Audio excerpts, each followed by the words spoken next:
Hello students. So in today's video we are going to discuss about the causes of Cold War. तो दो conferences हुए थे 1945 में, Yalta conference और Potsdam conference in Germany and Russia respectively. So उसके बारे में हमने डिस्कस कर लिया है.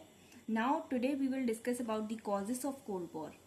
अब कोल्ड वॉर का मीनिंग क्या है ये मैं आपको सबसे पहले वाली वीडियो में ही बता चुकी हूँ कि ये एक आइडियोलॉजिकल डिफरेंसेस वाला वॉर था.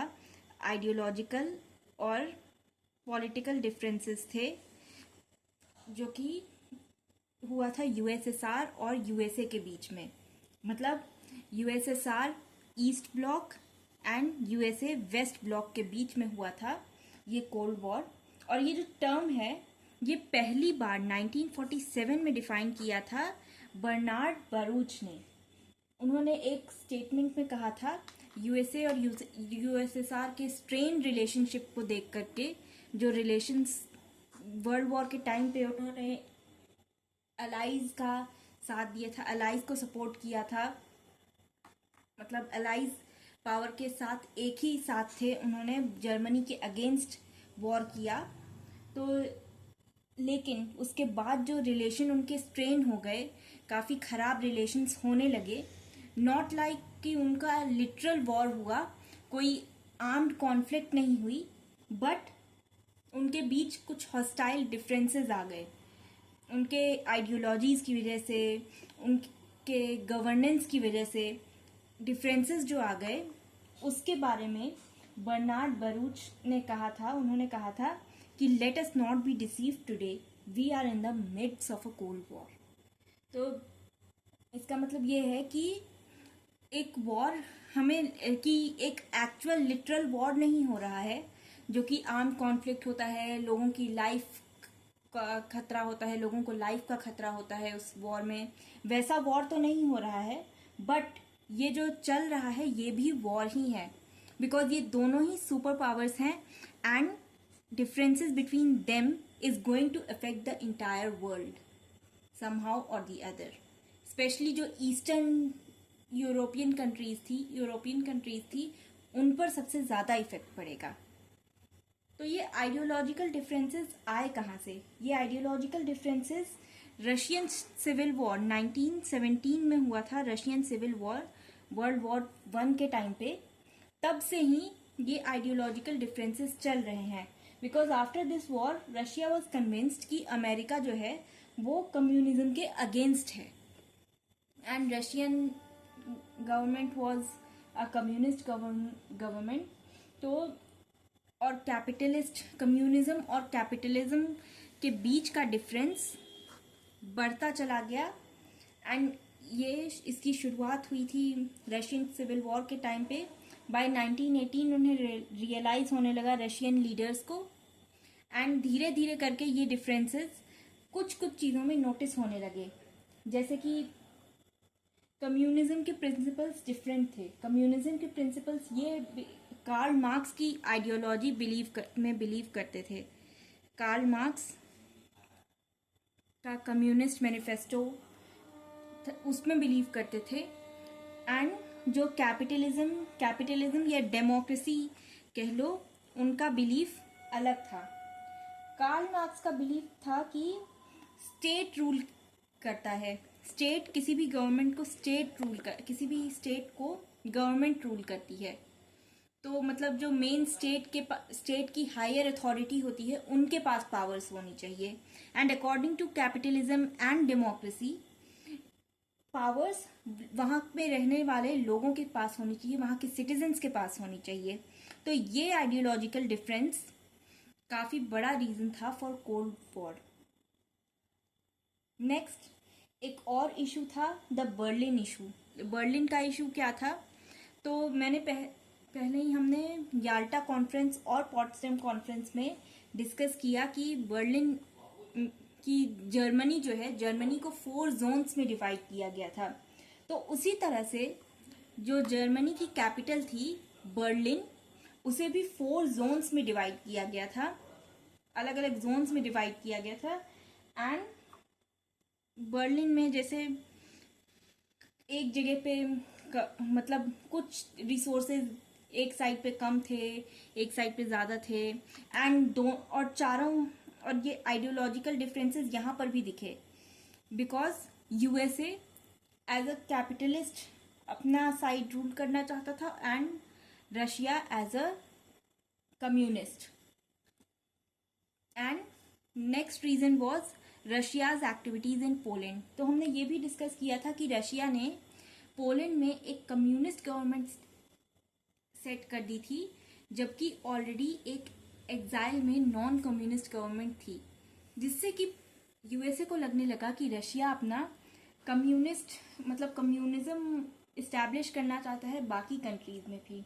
और ये चीज़ उन्होंने केवल पोलैंड में नोटिस नहीं करी, फिनलैंड और रोमानिया में भी ये चीज़ उन्होंने नोटिस करी कि Russia and especially particularly Stalin, he wanted to capture the German territories and established his influence, अपना इन्फ्लुएंस करने के लिए, अपना कम्युनिस्ट इन्फ्लुएंस करने के लिए स्टालिन ऐसा कर रहा है।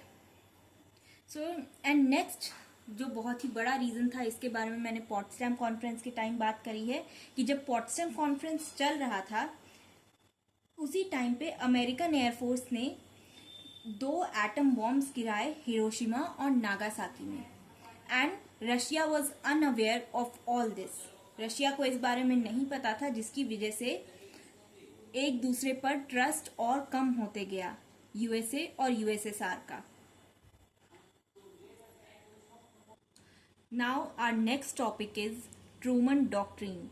तो ये यूएस ने प्रोक्लेम किया था, और ये प्रोक्लेम हुआ था 12 मार्च 1947 को। आप इसे ऐसे याद रख सकते हैं कि आपको इंडिया के इंसिडेंट्स, इंडिया में क्या हुआ ये तो आपको याद रहेगा ही।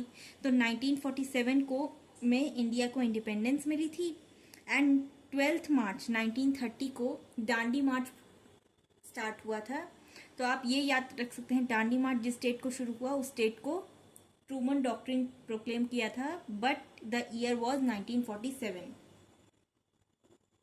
चलिए तो आगे बढ़ते हैं, ये मैंने बस एक ट्रिक बता दी। नाउ अब ट्रूमन डॉक्ट्रिन क्या था, तो ग्रीस एक कंट्री है नियर टर्की, तो ग्रीस में कम्युनिस्ट जो थे वो ओवरथ्रो करना चाहते थे एग्जिस्टिंग मोनार्की को। ग्रीस पर कम्युनिस्ट का खतरा था, वो कम्युनिस्ट अपना रूल्स इस्टेब्लिश करना चाहते थे।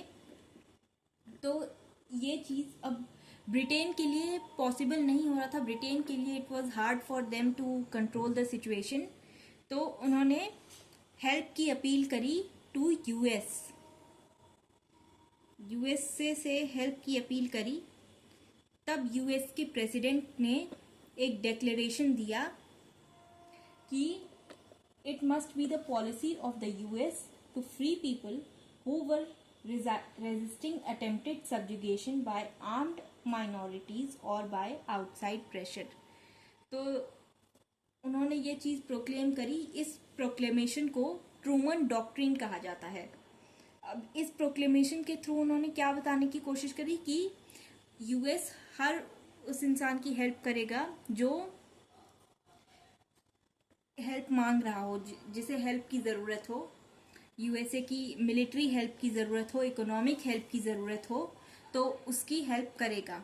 इसका एम था, मेन ट्रूमन डॉक्ट्रिन का मेन एम था कम्युनिस्ट एग्रेशन से इंडिपेंडेंट कंट्रीज़ को सेव करना, उन्हें प्रोटेक्ट करना। तो इसके लिए उन्होंने मिलिट्री असिस्टेंस दिया प्लस इकोनॉमिक असिस्टेंस दिया, जिसका कि जो नाम रखा गया वो था European recovery programme, also known as Marshall aid. So this was the extension. Marshall aid जो था उसे कहते हैं कि ये ट्रूमन डॉक्ट्रिन का एक्सटेंशन था। दोनों एक ही चीज़ है, यूरोपियन रिकवरी प्रोग्राम भी और मार्शल एड भी दोनों एक ही चीज़ है। और ये मार्शल एड किसके नाम पर रखा गया था? जॉर्ज मार्शल जो अमेरिकन सेक्रेटरी ऑफ स्टेट्स थे, उन्होंने सजेस्ट किया था, उन्होंने प्रिपेयर किया था ये, तो इसलिए उनके नाम पर रखा गया। अब इसके लिए अमेरिका ने यूरोपियन ईस्टर्न यूरोप की सारी कम्युनिस्ट और नॉन कम्युनिस्ट कंट्रीज़ को इनवाइट किया कि वो एक्सेप्ट करें इस प्लान को, बट सोवियत रशिया ने इसे रिजेक्ट कर दिया बिकॉज उनका मानना था कि इसके थ्रू, इस प्लान के थ्रू अमेरिका अपनी पावर इस्टेब्लिश करना चाहता है इन ईस्टर्न यूरोप।